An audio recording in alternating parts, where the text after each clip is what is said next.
पिछले पार्ट में हाओ चेन और उसके सभी साथी चारों टेम्पल को गार्ड करने के लिए रेडी हो गए थे, लेकिन तभी हाओ चेन गॉड रेड से कहता है कि भले ही आपके पास में इसके लिए काउंटर मेजर्स है, लेकिन इसके बाद भी डिमन क्लैन केवल आपको ही हासिल करने के लिए यहाँ पर आए हैं, इसीलिए अच्छा होगा कि आप उनके सामने न आए। तब इसके बारे में सुनकर गॉड रेड कहती है कि नेचर गॉडेस की इन सारी चीजों को मैं बर्बाद होते हुए कैसे देख सकती हूँ, क्योंकि आखिरकार इसकी जिम्मेदारी भी तो मेरी है। इसके बाद अगले सीन में हम देखते हैं कि हाओ चेन हान्यू के साथ में टेम्पल के तरफ निकल गया होता है। वहीं दूसरी तरफ हम देखते हैं कि एक डिमन एक टेम्पल के सामने आ गया था, जिसे देख वो कहने लगता है कि यह टेम्पल तो सच में बहुत ही ब्यूटीफुल है और इसीलिए मैं भी इसे डिस्ट्रॉय नहीं करना चाहता। लेकिन फिर इसके बाद हम देखते हैं कि वो इसके ऊपर अटैक करने के लिए अपने पियानो को रेडी कर लेता है और अब इसके पावर का यूज करके वो यहाँ के बैरियर के ऊपर अटैक करने लगा था। अब इसके वजह से हम देखते हैं कि यहाँ के बहुत सारे बर्ड्स मारे जाते हैं, जिसे देख वो डिमन उससे कहता है कि तुम सभी इसके बारे में बिल्कुल भी चिंता ना करो। इसके बाद हम देखते हैं कि उसने फिर से अपने पावर का यूज करके यहाँ के बैरियर को डिस्ट्रॉय कर दिया था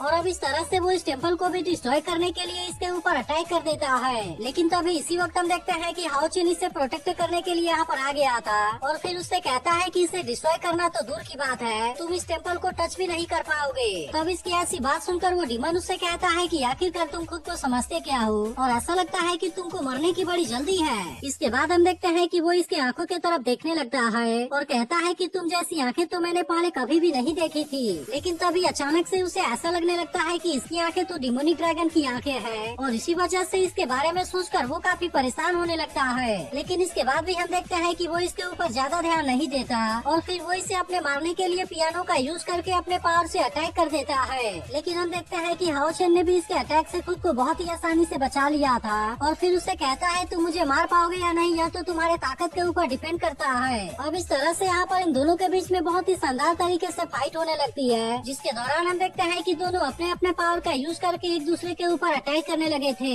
लेकिन तभी इसी बीच हम देखते हैं कि डिमन का अटैक हाओ चेन के ऊपर भारी पड़ने लगता है, इसीलिए वो तुरंत इसके अटैक से बचने के लिए यहाँ से भागने लगता है। तब इसे देख वो डिमन उससे कहने लगता है कि अब क्या हुआ, अब इस तरह से तुम यहाँ पर क्यों भागने लगे। वहीं उधर हाओ चेन सोचने लगता है कि शायद इसके पियानो के पास में अनलिमिटेड अटैक पावर है, इसीलिए उसे जल्दी ही इसके बारे में कुछ करना पड़ेगा, नहीं तो फिर कुछ समय के बाद खुद इसकी स्पिरिचुअल पावर खत्म हो जाएगी। तभी इसी बीच हम देखते हैं कि वो डिमन फिर से अपने पावर का यूज करके हाओ चेन के ऊपर अटैक करना स्टार्ट कर देता है, जिसे देख हाओ चेन भी इसके अटैक से खुद को बचाने के लिए रेडी हो गया था और अब वो किसी तरह से इसके अटैक से बचते हुए इधर उधर भागने लगता है। लेकिन अब इसके वजह से हम देखते हैं कि वो डिमन भी इसके ऊपर काफी गुस्सा हो गया था और वो फिर से अपने बहुत सारे पावर का यूज करके इसके ऊपर अटैक करना स्टार्ट कर देता है। तभी इसी बीच हम देखते हैं कि हाओ चेन भी अपने डबल ड्रैगन वाले पावर का यूज करके इसके ऊपर अटैक करने की कोशिश करता है, लेकिन इसे देख वो डिमन भी इसका सामना करने के लिए रेडी हो गया था और फिर वो तुरंत अपने पावर का यूज करके इसके पावर को रोक देता है। लेकिन तभी इसी वक्त हम देखते हैं कि हाओ चेन इसके सामने से गायब होकर इसके पीछे आ गया था और फिर वो तुरंत अपने सूरज स्लैश के पावर का यूज करते हुए इसके ऊपर अटैक कर देता है। अब इसके वजह से हम देखते हैं कि वो डिमन भी यहाँ पर नीचे गिर गया होता है, लेकिन फिर वो हंसते हुए हाओ चेन से कहता है कि तुम्हें लगता है कि अगर तुम मेरे पियानो को डिस्ट्रॉय कर दोगे तो क्या इस तरह से तुम मुझे हरा पाओगे। अब इतनी बात कहने के बाद वो कहता है कि यह चीज तो मेरी स्पिरिचुअल पावर से बनी हुई है और इसके बाद हम देखते हैं कि वो फिर से यहाँ की स्पिरिचुअल पावर को अपने अंदर एब्जॉर्ब कर लेता है और इसके अलावा वो अपने पावर का यूज करके इसके ऊपर अटैक करने की भी कोशिश करता है। जिसके बाद हम देखते हैं कि हाओ चेन भी फिर से किसी तरह से इसके अटैक से खुद को बचाने लगा था और कहने लगता है कि यह तो किसी भी सराउंडिंग एलिमेंट को एब्जॉर्ब कर सकता है और इसीलिए ऐसा लगता है कि इसकी स्पिरिचुअल पावर अनलिमिटेड है। लेकिन इसके बाद भी हम देखते हैं कि वो इतने आसानी से इसके सामने हार मानने वाला नहीं होता और फिर कहता है कि अब मुझे इसके बारे में जल्दी ही कुछ करना होगा। तभी इसी बीच हम देखते हैं कि वो डिमन फिर से अपने पियानो को जनरेट कर लेता है और फिर वो इसके पावर का यूज करके अटैक करते हुए कहता है कि मैं तो तुम्हारी आंखें निकाल लूंगा। वहीं दूसरी तरफ हम देखते हैं कि अब इसका सामना करना हाओ चेन के लिए काफी मुश्किल हो रहा था, क्योंकि वो डिमन अपने पावर का यूज करते हुए लगातार इसके ऊपर अटैक कर रहा था। इसके बाद हाओ चेन कहने लगता है कि अब मुझे इसके बारे में ज्यादा देरी नहीं करनी चाहिए और मुझे किसी भी तरह से इसे परेशान कराना होगा,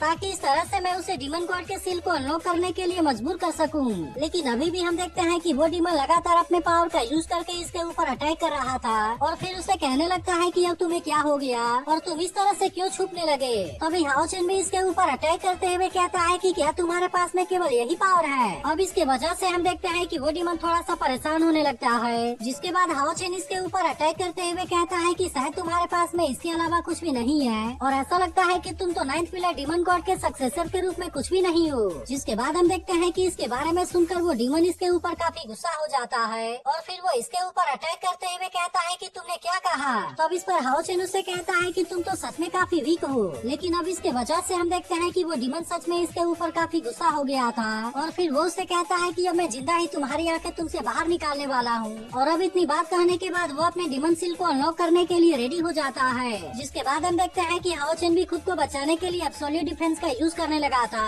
जिसे देख वो डिमन उससे कहता है कि क्या सच में तुम इससे खुद को बचा पाओगे। लेकिन तभी इसी वक्त हम देखते हैं कि हाओ चेन हानियू से भी इसके ऊपर अपने पावर का यूज करने के लिए कहता है, जिसके बारे में सुनते ही हानियू भी अपने लाइट ग्रेविटी के पावर का यूज करके इसे कैद कर लेता है और फिर इसी के साथ वो अपने ब्लैक डेजर्ट के पावर का भी यूज करने लगा था और उससे कहने लगता है कि तुम तो केवल इसी पावर में इतने बुरी तरह से फंस गए हो, लेकिन क्या इसके बाद भी तुम खुद को डिमन क्लैन का सक्सेसर बोलते हो। जिसके बाद हम देखते हैं कि इसके बारे में सुनकर वो डिमन और भी ज्यादा गुस्सा हो गया था और इनसे कहता है कि मैं तुम दोनों को चीर दूंगा। अब इतनी बात कहने के बाद हम देखते हैं कि वो अपने डिमन सील को अनलॉक कर लेता है और फिर कहने लगता है मैं अब तुम्हें दिखाऊंगा कि मेरी असली पावर क्या है। अब इसके वजह से हम देखते हैं कि वो डिमन पहले से भी बहुत ज्यादा पावरफुल हो गया था और इसे देख ऐसा लग रहा था कि अब इसका सामना कर पाना हाओ चेन और हानियू के लिए काफी मुश्किल हो जाएगा। तभी वो डिमन इनसे कहने लगता है कि अब तुम तबाही देखने के लिए रेडी हो जाओ। तो अब इस पर हाओ चेन भी उससे कहता है कि तुमने बिल्कुल सही कहा और मैं तो इसी पल का बहुत समय से इंतजार कर रहा था। इसके बाद हम देखते हैं कि हाओ चेन इसके सामने लॉ सील का यूज करने लगता है, जिसे देख वो डिमन उससे कहता है क्या सच में तुम्हें लगता है कि तुम इसका यूज करके मेरा कुछ कर पाओगे।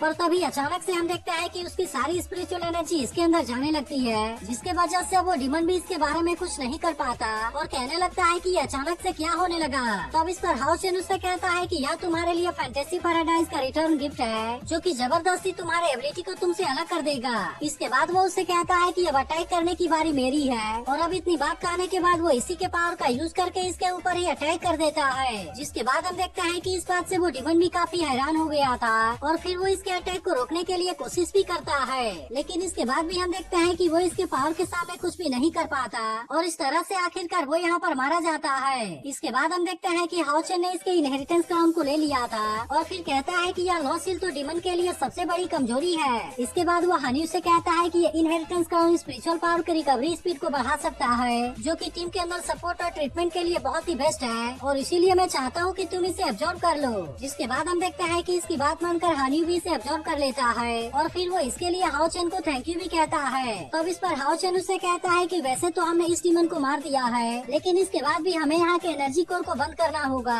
ताकि इस तरह से उन डिमन को ऐसा लगे कि यह टेम्पल डिस्ट्रॉय हो गया है। इसके बाद हम देखते हैं कि वो तुरंत यहाँ के एनर्जी को बंद कर देता है, जिससे देख अभाव को लगता है कि विंड टेम्पल सच में डिस्ट्रॉय हो गया है और फिर वो अपने आदमी से पूछता है कि बाकी लोगों की प्रोग्रेस कैसी है। तब इस पर वो कहता है कि बाकी लोग भी टेम्पल के पास में पहुंच गए हैं और जल्दी ही वे सारे टेम्पल भी डिस्ट्रॉय हो जाएंगे। तब इसके बारे में सुनकर अभाव कहता है कि हमारा प्लान तो कामयाब होने वाला है। फैंटेसी पैराडाइज को बचाने के लिए बोलने लगी थी। इसके बाद अगले सीन में वो इनसे बताती है कि नेचर गॉडेस ही वो गॉड है जो कि नेचर के मूवमेंट को कंट्रोल करता है। इसके अलावा सभी चीजों का रिप्रोडक्शन और सीजनल रोटेशन भी उसी के द्वारा मैनेज किया जाता है। फिर वो आगे इनसे कहती है कि होली डिमन कॉन्टिनेंट बिल्कुल इसी तरह से 10,000 सालों से ग्रो होता आ रहा था, लेकिन तभी अचानक से आज से 6,000 साल पहले 72 डिमन गॉड पिलर यहाँ पर आ गए और उसके अंदर से निकलने वाली ऑरा ने सारी जिंदा चीजों को डिमंस में बदल दिया, जिसके वजह से होली डिमन कॉन्टिनेंट की कंडीशन पूरी तरह से खराब होने लगी और फिर इस तरह से यह एक बहुत ही खतरनाक हेल में बदल गया। इसके बाद वो इनसे कहती है कि यह कॉन्टिनेंट नेचर गॉडेस के लिए बिल्कुल एक चाइल्ड के जैसा है और इसीलिए वो हजारों सालों से इसे प्रोटेक्ट कर रही है। फिर वो आगे कहती है कि उसने होली डिमन कॉन्टिनेंट को प्रोटेक्ट करने के लिए सब कुछ किया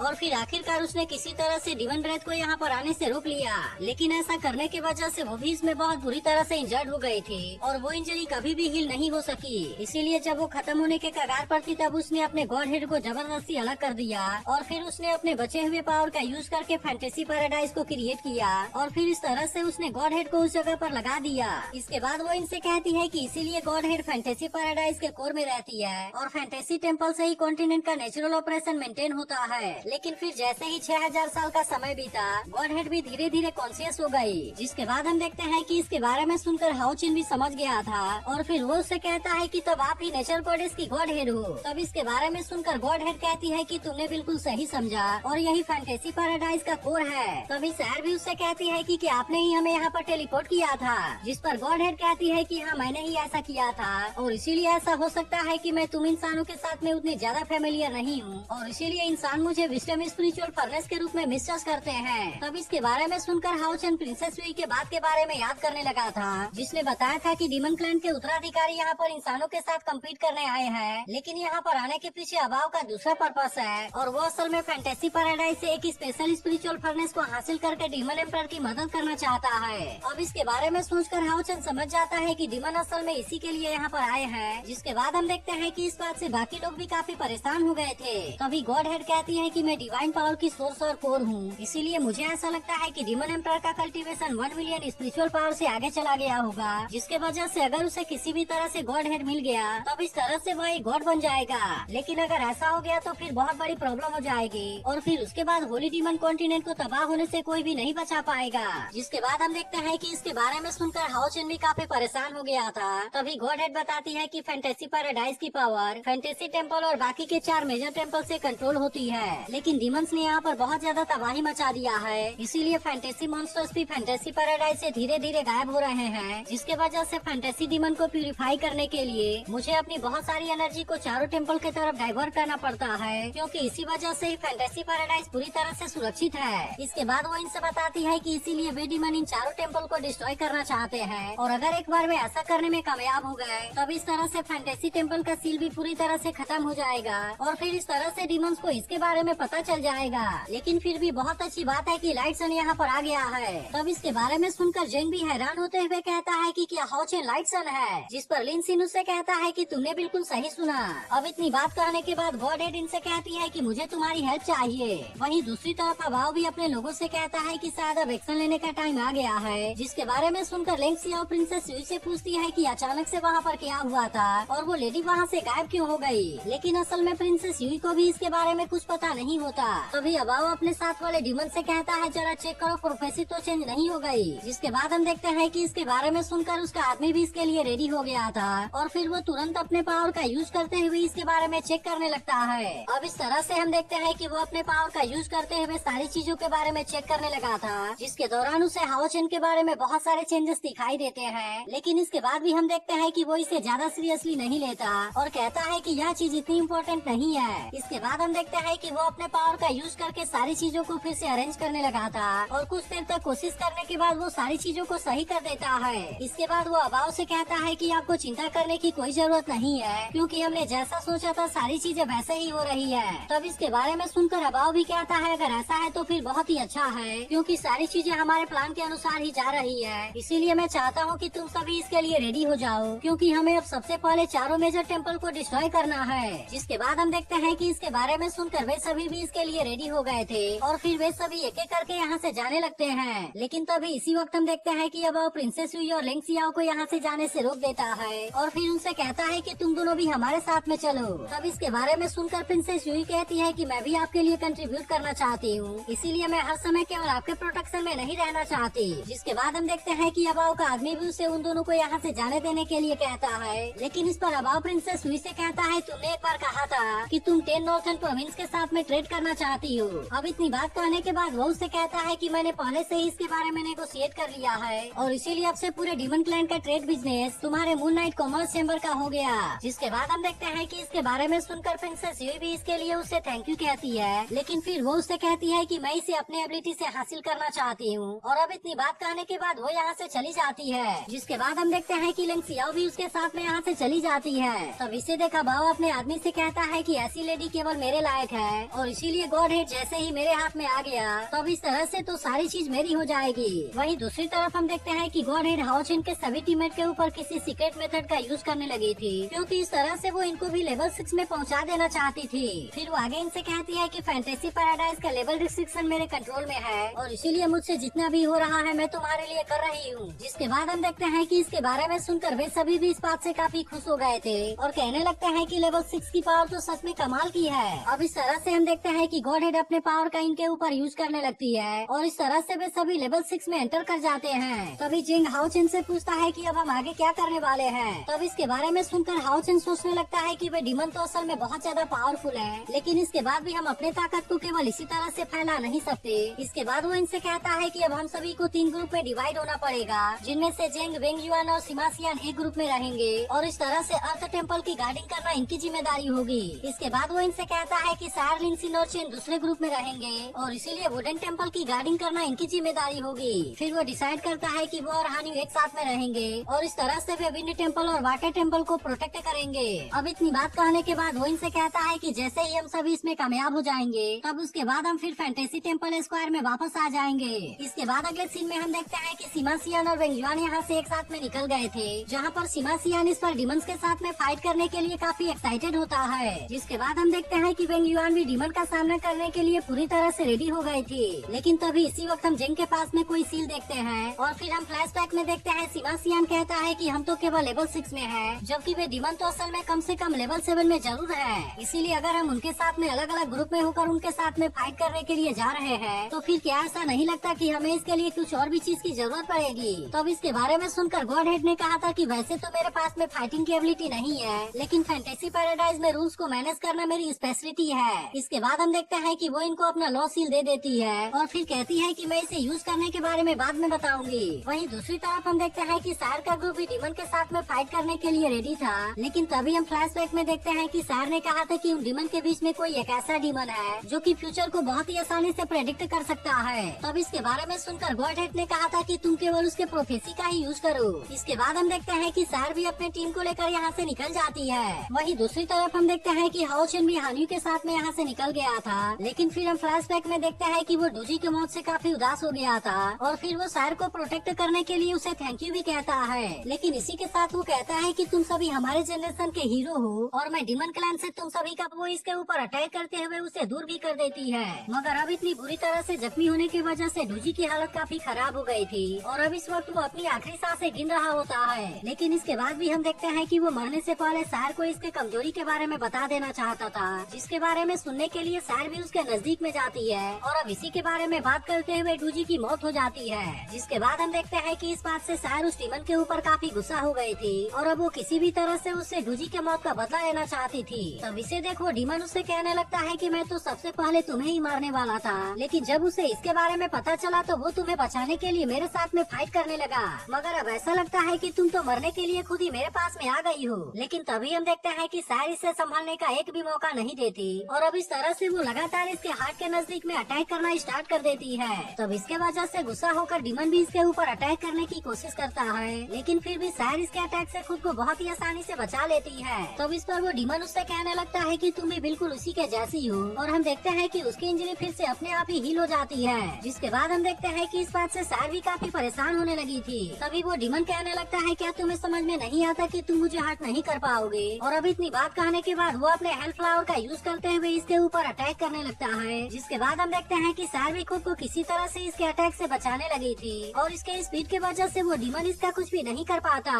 लेकिन तभी इसी बीच हम देखते हैं कि सार को इसके ऊपर पीछे से अटैक करने का चांस मिल गया था, जिसका फायदा उठाते हुए वो तुरंत ही इसके ऊपर अटैक कर देती है। लेकिन इसके बाद भी हम देखते हैं कि उस डिमन को इसके बारे में कोई भी चिंता नहीं होती, जबकि सार इसके ऊपर अटैक करते हुए अपने डैगर को इसके आर पार कर देती है। जिसके बाद हम देखते हैं कि इसके वजह से वो डिमन सार के ऊपर काफी गुस्सा होने लगा था और फिर कहने लगता है कि क्या तुम्हें एक बार में सुनाई नहीं देता कि तुम मेरा कुछ भी नहीं कर पाओगे। लेकिन तभी हम देखते हैं कि सार डूजी को थैंक यू कहती है, क्योंकि उसने डिमन के चेस्ट के ऊपर अटैक करके उसके वीकनेस को क्रिएट कर दिया था। वहीं दूसरी तरफ हम देखते हैं कि अब वो डिमन भी इस बात से काफी परेशान होने लगता है और कहने लगता है कि मेरी इंजरी रिकवर क्यों नहीं हो रही। लेकिन तभी हम देखते हैं कि सार फिर से अपने पावर का यूज करते हुए इसके ऊपर अटैक करने के लिए रेडी हो गई थी और इस तरह से वो अपने थॉर्न टेक्निक का यूज करते हुए इसके ऊपर अटैक कर देती है। लेकिन अब इसके वजह से वह डिमन भी इसके ऊपर काफी गुस्सा हो गया था और अब इस तरह से वो इसका सामना करने के लिए अपने डिमोनिक रेज को एक्टिवेट कर लेता है। लेकिन इसके बाद भी हम देखते हैं कि सार इसका सामना करने के लिए पूरी तरह से रेडी थी, इसीलिए वो जैसे ही अपने डिमोनिक रेज का यूज करते हुए इसके ऊपर अटैक करने के लिए आता है, सार भी अपने सर्कुलर स्वॉर्ड इंटेंशन का यूज करके इसका सामना करने के लिए रेडी हो जाती है। जिसके बाद हम देखते हैं कि उसने अपने इस पावर से इसके अटैक को बहुत ही आसानी से रोक लिया था और अब इसीलिए वो डिमन इसका कुछ भी नहीं कर पाता। जिसके बाद वो डिमन परेशान होते हुए कहने लगता है कि यह तो इम्पॉसिबल है, क्योंकि मेरे पास में तो कोई भी कमजोरी नहीं है। लेकिन इसके बाद भी हम देखते हैं कि वो इसके पावर के सामने कुछ भी नहीं कर पाता और इस तरह से वो यहाँ पर मारा जाता है। लेकिन तभी इसी वक्त हम देखते हैं कि एक और डिमन भी यहाँ पर आ गई थी, जो एक वॉरियर के डेड बॉडी को फेंकते हुए कहती है कि मैंने इनको कपल बना दिया। लेकिन तभी इसी वक्त हम देखते हैं कि यहाँ पर एक और डिमन भी आ जाता है और कहने लगता है कि जिस ह्यूमन वॉरियर से मेरा सामना हुआ था वह तो काफी कमजोर था। तब इसके बारे में सुनकर सार भी इनका सामना करने के लिए रेडी हो जाती है। लेकिन तभी हम देखते हैं कि बाकी डिमन भी यहाँ पर आ गए थे और कहने लगते हैं कि अभी भी उनमें से एक जिंदा बचा हुआ है। तभी हम देखते हैं कि जिस डीमन ने 2 लड़कियों का आंख निकाला था वो प्रिंसेस लिंग शियाओ के पास में आता है और कहता है अगर तुम बोर हो गई हो तो इनके साथ में खेल सकती हो। लेकिन ऐसी बात सुनते ही लिंग शियाओ उसे थप्पड़ लगाकर दूर कर देती है, जिसके बाद वो कहने लगता है कि अगर तुम्हें ये पसंद नहीं आया तो मैं इसे चेंज कर देता हूँ। और फिर वो सैर के तरफ देखते हुए कहता है कि इसकी आंखें तो सच में बहुत ही ब्यूटीफुल हैं। लेकिन तभी सैर को समझ में आ जाता है कि उनके साथ में यहाँ पर आए हुए बाकी सभी लोग मारे जा चुके हैं और अब इसी वजह से उसे हाओ चेन के बारे में चिंता होने लगती है। वहीं दूसरी तरफ हम देखते हैं कि हाओ चेन भी टेलीपोर्ट होते हुए किसी जगह पर जाने लगा था, इसीलिए वो हैरान होते हुए कहने लगता है कि अचानक से मेरे साथ में क्या होने लगा और आखिरकार मैं इस तरह से किस जगह पर आ गया हूँ। लेकिन तभी इसी वक्त हम देखते हैं कि उसके बाकी साथी भी टेलीपोर्ट होकर यहाँ पर आ गए थे, जिसके बाद चेन भी उससे कहने लगती है कि आखिरकार हम है कहाँ पर और ये जगह कैसी है। तभी इसी वक्त हम देखते हैं कि इनके सामने वाले जगह में लाइट होने लगती है, जिसके बारे में देख वे सभी पूरी तरह से हैरान हो गए थे। लेकिन अभी तक भी इनको समझ में नहीं आया था कि आखिरकार ये सब है क्या। लेकिन इसके बाद हम देखते हैं कि नेचर गॉडेस खुद हाओ चेन के सामने आ गई थी, जिसे देख हाओ चेन भी पूरी तरह से हैरान हो गया होता है। फिर नेचर गॉडेस उसे लाइट सन के नाम से पुकारती है और फिर उसे कहती है कि मैं तुमसे एक अजीब सा रिक्वेस्ट करना चाहती हूँ, लेकिन असल में इनमें से किसी को भी इसके बारे में कोई अंदाजा नहीं होता। वहीं दूसरी तरफ हम देखते हैं कि अब उन सभी डीमन ने सैर को चारों तरफ से घेर लिया था, जिसके वजह से अब उसके पास में इनके साथ फाइट करने के अलावा कोई भी ऑप्शन नहीं होता और इसीलिए वो तुरंत अपने पावर का यूज करते हुए इनके ऊपर अटैक करना स्टार्ट कर देती है। अब इस तरह से हम देखते हैं कि वो अपने पावर का यूज करते हुए प्रिंसेस युई के ऊपर अटैक करने वाली थी, लेकिन तभी अचानक से अबाव के साथ वाला डीमन अपने पावर का यूज करते हुए उसे रोक लेता है और फिर उसे कहता है कि अब तुम्हारे वापस आने का भी टाइम आ गया है। अब इसके वजह से हम देखते हैं कि वो इसके पावर में कैद हो गई थी, इसीलिए वो हैरान होते हुए कहने लगती है कि आखिरकार अचानक से ये क्या होने लगा और मेरा एक्शन पीछे की तरफ क्यों होने लगा है। लेकिन तभी हम देखते हैं कि अबाव भी अपने साथ वाले डीमन को लेकर यहाँ पर आ गया था और फिर वो सैर से कहता है कि यह असल में कोई बैकवर्ड एक्शन नहीं है, बल्कि असल में मैंने ही इन सारी चीजों को प्रिडिक्ट किया था और इसी वजह से ये सारी चीजें मेरे द्वारा ही कंट्रोल हो रही है। इसके बाद हम देखते हैं कि अबाव भी यहाँ पर आ गया था, जिसे देखते ही बाकी सभी डीमन उसे ग्रीट करने लगते हैं। लेकिन तभी हम देखते हैं कि वो इनसे सैर को मार देने के लिए कहता है, जिसके बारे में सुनते ही वे सभी एक साथ में इसके ऊपर अटैक करने के लिए आ गए थे।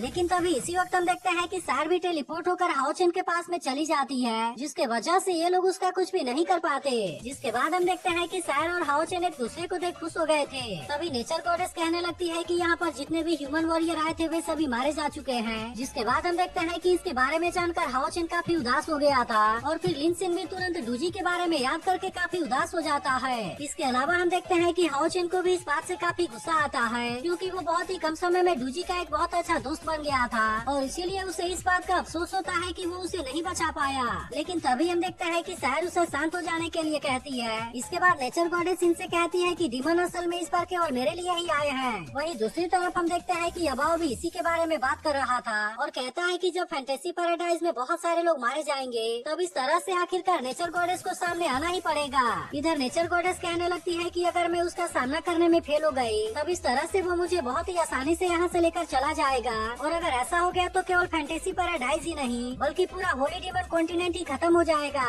उधर अबाव भी कहने लगता है कि अब तुम्हें मेरे सामने आना ही पड़ेगा और अब इस तरह से तुम मेरे कैद में हो जाओगी। लेकिन वहीं दूसरी तरफ हम देखते हैं कि हाओ चेन नेचर गॉडेस का मदद करने के लिए रेडी हो गया था और अब इस तरह से वे डीमन ग्रुप के साथ में फाइट करने के लिए भी रेडी हो गए थे। तो अगर एक्सप्लेनेशन अच्छी लगी हो तो वीडियो को लाइक और इस पर एक कमेंट करके जरूर बताना। और क्या आपको लगता है कि हाओ चेन और उसकी टीम अब सारे ह्यूमन वॉरियर को मारने लगे थे? इसके बाद अगले सीन में हम देखते हैं कि सारे गार्डियन के साथ में फाइट कर रही होती है, लेकिन असल में उसका सामना कर पाना इतना भी आसान नहीं होता और इसी वजह से उन दोनों के बीच में बहुत ही शानदार तरीके से फाइट चल रही होती है। तभी इसी बीच हम देखते हैं कि एक डीमन भी यहाँ पर आ जाता है जो कि धोखे से सैर के ऊपर अटैक करना चाहता था। लेकिन तभी इसी वक्त हम देखते हैं कि इसे बचाने के लिए डूजी यहाँ पर आ गया होता है जो इसके ऊपर अटैक करते हुए कहता है कि तुम वहाँ से आगे जाने की हिम्मत मत करना। जिसके बाद हम देखते हैं कि वो डीमन भी डूजी के ऐसे पावर से पूरी तरह हैरान हो गया था और कहने लगता है कि यह ब्लेड तो सच में बहुत ज्यादा पावरफुल है। तभी डूजी उससे कहने लगता है कि सैर पहले से ही उस स्पिरिचुअल फर्नेस के लिए चैलेंज कर रही है, इसीलिए अगर तुम उनके बीच में जाने की कोशिश नहीं करोगे तो फिर मैं भी यहाँ पर इसके लिए तुम्हें कुछ नहीं करूँगा।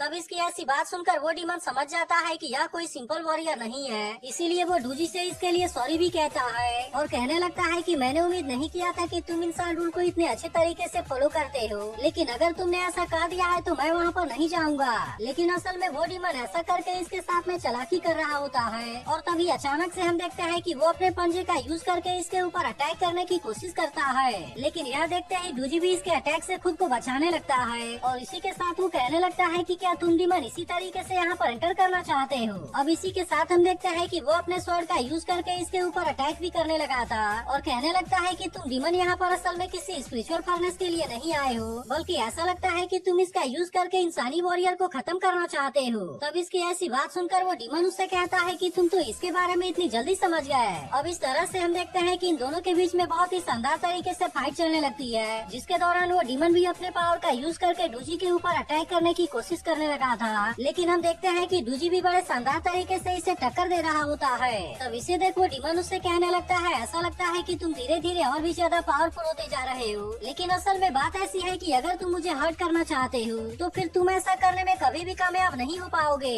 लेकिन इसके बाद भी हम देखते हैं कि डूजी को इसके बारे में कोई भी चिंता नहीं होती और वो उससे कहता है कि तुम इसके बारे में चिंता ना करो, क्योंकि मैं तुम्हें यहाँ से बाहर जरूर भेजूंगा। इसके बाद हम देखते हैं कि वो तुरंत अपने डिवाइन स्वॉर्ड का यूज करते हुए इसके ऊपर अटैक कर देता है, जिसकी वजह से वो डीमन भी इसके सामने कुछ नहीं कर पाता और इस तरह से डूजी ने अपने इस अटैक से उसे बहुत बुरे तरीके से जख्मी कर दिया होता है। लेकिन इसके बाद भी हम देखते हैं कि उस डीमन को इसके बारे में कोई भी चिंता नहीं होती और फिर वो बहुत ही आसानी से अपने बॉडी के अंदर से ब्लेड को बाहर निकाल देता है और फिर ऐसा करते ही उसकी इंजरी अपने आप ही हील हो जाती है। जिसके बाद हम देखते हैं कि इस बात से डूजी भी परेशान हो गया था और कहने लगता है इसकी इंजरी तो अपने आप ही हील हो गई। तभी वो डीमन डूजी से कहने लगता है कि अब मैं सबसे पहले तुम्हें मारूंगा और फिर उसके बाद मैं उस लड़की के साथ में डील करूंगा। लेकिन इसी के साथ वो कहने लगता है कि शायद मुझे तुम्हें एक ब्रेक देना चाहिए ताकि इस तरह से जब मैं उसे मारूं तो तुम अपने आंखों से देख सको। लेकिन इसके बाद भी हम देखते हैं कि डूजी इसका सामना करने के लिए पूरी तरह से रेडी हो गया था और कहता है कि यहाँ पर कोई भी डीमन नहीं है जिसे कि मैं नहीं मार सकूं। तब इसकी ऐसी बात सुनकर वो डीमन भी इसके साथ में फाइट करने के लिए रेडी हो जाता है और कहने लगता है चलो मैं भी तुम्हारे फाइटिंग स्पिरिट को पूरे हाई लेवल तक ले जाता हूँ। इसके बाद हम देखते हैं कि डूजी इसे मारने के लिए अपनी तरफ से पूरी कोशिश करने लगा था, लेकिन इसके बाद भी इस डीमन को मारना इतना आसान नहीं होता और हम देखते हैं कि वो डूजी के हर एक अटैक से खुद को बहुत ही आसानी से बचा रहा होता है। तभी इसी बीच हम देखते हैं कि डूजी अपने फुल पावर का यूज करते हुए इसके ऊपर अटैक करने की कोशिश करता है, लेकिन इसके बाद भी वो डीमन इसके अटैक से बहुत ही आसानी से बच गया था। जिसके बाद हम देखते हैं कि इस बात से डूजी काफी परेशान हो गया होता है और इसे समझ में नहीं आता कि इसके डिवाइन स्वॉर्ड ने अपने टारगेट को मिस कैसे कर दिया। लेकिन फिर उसे समझ में आ जाता है कि यह डीमन शायद उसके साथ में कुछ करना चाहता है, इसी वजह से वो डीमन इसके ऊपर अटैक करने की भी कोशिश नहीं कर रहा। तभी इसी वक्त हम देखते हैं कि वो डीमन इसका मजाक उड़ाना शुरू कर देता है कि अब तुम्हारे पास में अटैक करने के लिए एनर्जी नहीं बची है, या फिर कहीं ऐसा तो नहीं कि तुम मेरे हाथों से मरने के लिए रेडी हो गए हो, और वैसे भी मैं तो तुम्हें और उस लड़की को बहुत ही जल्द मारने वाला हूँ। लेकिन यह सुनते ही डूजी उससे कहता है कि शायद हाओचिन के लिए सबसे इम्पोर्टेंट पर्सन है और इसीलिए मैं तुम्हें कभी भी उसे टच नहीं करने दूंगा। इसके बाद हम देखते हैं कि डूजी इसके ऊपर अटैक करने के लिए अपने पावर को एक्टिवेट करने लगता है, क्योंकि वो किसी भी कीमत पर इससे सार के पास में नहीं जाने देना चाहता था। इसके बाद हम देखते हैं कि वो तुरंत अपने पावर का यूज करके इसके ऊपर अटैक भी कर देता है, लेकिन अब इसके ऐसे पावर के सामने वो डीमन भी कुछ नहीं कर पाता और हम देखते हैं कि वो इसमें बहुत बुरे तरीके से जख्मी हो गया था। लेकिन इसी के साथ हम देखते हैं कि डूजी के बॉडी में भी कुछ होने लगा था और ऐसा लग रहा होता है कि शायद उसके बॉडी के अंदर कोई पावर जनरेट होने लगी है। तभी इसी वक्त हम देखते हैं कि वो डीमन फिर से उठकर खड़ा हो जाता है और डूजी से कहता है कि तुम्हारा ये अटैक तो सच में बहुत ज्यादा पावरफुल था। लेकिन वही दूसरी तरफ हम देखते हैं कि अब डूजी की हालत भी काफी खराब होने लगी थी और फिर अचानक से उसके मुंह से ब्लड भी आने लगता है। इसके अलावा हम देखते हैं कि उस डीमन ने इसके बॉडी के ऊपर जो कट लगाया था उसके अंदर कोई अजीब सी पावर जनरेट होने लगती है। अब इस तरह से डूजी को भी समझ में आ जाता है कि उसने ऐसा इसके साथ में बहुत ही चालाकी से किया है। तभी वो डीमन उससे कहने लगता है कि मैंने तो इसके बारे में उम्मीद ही नहीं किया था, क्योंकि तुम्हें जख्मी करते ही डेविल फ्लावर तुम्हारे बॉडी के अंदर प्लांट हो गया। इसीलिए ऐसा लगता है कि मेरे डेविल फ्लावर को तुम्हारा स्ट्रॉन्ग फाइटिंग स्पिरिट काफी पसंद है और इसीलिए जैसे जैसे तुम्हारी फाइटिंग स्पिरिट स्ट्रॉन्ग होती जाएगी तब इसके वजह से डेविल फ्लावर भी उतने तेजी से ही ग्रो होगा। अब इसके वजह से हम देखते हैं कि डूजी इसके चाल में बहुत बुरे तरीके से फंस गया होता है और वो डीमन उसे कहने लगता है कि अब तुम्हें मरने से कोई भी नहीं बचा पाएगा। लेकिन इसके बाद भी हम देखते हैं कि डूजी फिर से इसका सामना करने के लिए रेडी होता है और इसके लिए वो अपने बॉडी के अंदर से उभरा है डेविल फ्लावर को काट देता है। इसके अलावा हम देखते हैं कि वो अपने पावरफुल स्लैश टेक्निक का यूज करके भी इसके ऊपर अटैक करने लगता है, जिसे देखा वो डीमन भी इस बात से पूरी तरह हैरान हो गया था और इसीलिए वो खुद को बचाने के लिए अपने पावर का भी यूज करने लगता है। लेकिन इसके बाद भी हम देखते हैं कि वो डूजी के ऐसे पावर के सामने कुछ भी नहीं कर पाता, क्योंकि डूजी के इस अटैक की वजह से वो इसमें बहुत बुरे तरीके से जख्मी हो गया था और इसके अलावा हम देखते हैं कि इसका एक हाथ भी कट गया होता है। लेकिन इसके बाद भी हम देखते हैं कि वो डीमन डूजी के ऊपर हंस रहा होता है और वो अपने कटे हुए हाथ को भी फिर से कनेक्ट कर लेता है। फिर वो डूजी से कहता है कि चाहे तुम कितनी भी कोशिश कर लो तुम मुझे नहीं मार पाओगे और इसी वजह से इसके लिए तुम्हारी सारी मेहनत पूरी तरह से बेकार जाएगी। इसी के साथ वो कहता है कि मेरे बॉडी के अंदर कोई भी कमजोरी नहीं है, लेकिन डेविल फ्लावर तो अब तुम्हारे बॉडी के अंदर ग्रो होने वाला है, जिसके वजह से अब तुम इसके सामने कुछ भी नहीं कर पाओगे और फिर इस तरह से मैं तुम्हें बहुत ही आसानी से मार दूंगा। लेकिन तभी उसकी ऐसी बात सुनकर डूजी उससे कहता है कि तुम्हें इसके लिए इतनी जल्दी क्यों है। अब इस तरह से वो अपने पावर का यूज करके इसके ऊपर अटैक करने के लिए रेडी हो गया होता है। लेकिन तभी अचानक से हम देखते हैं कि वो डीमन भी इसके ऊपर अपने पावर का यूज करने लगा था और फिर इस तरह से वो डेविल फ्लावर को इसके बॉडी के अंदर ग्रो कराने लगता है। अब इसके वजह से केवल कुछ ही देर में उसकी पूरी बॉडी डेविल फ्लावर से कवर हो जाती है, जिसके बाद वो डीमन अपने पावर का यूज करते हुए इसके एनर्जी को एब्जॉर्ब करने लगा था और फिर कहने लगता है कि अब उस लड़की को मारने से मुझे कोई भी नहीं रोकेगा। लेकिन इसके बाद भी हम देखते हैं कि डूजी अपने रहते हुए सायर को कुछ नहीं होने देना चाहता था और फिर कहने लगता है कि मैं ब्रदर हाओचेन के सबसे इम्पोर्टेंट पर्सन को तुम्हें कुछ भी नहीं करने दूंगा। इसके बाद हम देखते हैं कि वो तुरंत अपने पावर का यूज करते हुए इसके ऊपर अटैक करने के लिए भी आने लगता है, जिसके बाद हम देखते हैं कि वो डीमन भी अपने हेल्प फ्लावर का यूज करके उसे रोकना चाहता था। लेकिन अब डूजी के ऐसे पावर के सामने वो कुछ भी नहीं कर पाता और हम देखते हैं कि डूजी से हट करने में कामयाब हो जाता है। लेकिन अब इसके वजह से हम देखते हैं कि वो डीमन भी इसके ऊपर काफी गुस्सा हो गया होता है, इसीलिए वो तुरंत ही अपने डीमन गॉड के सील को हटा देता है। अब इस तरह से हम देखते हैं कि इसके पावर में डूजी बहुत बुरे तरीके से इंजर्ड हो जाता है और इसके अलावा उसका डिवाइन स्वॉर्ड भी इसमें चकनाचूर हो गया था। लेकिन इसी के साथ हम देखते हैं कि अब सायर को भी इसके बारे में पता चल गया था।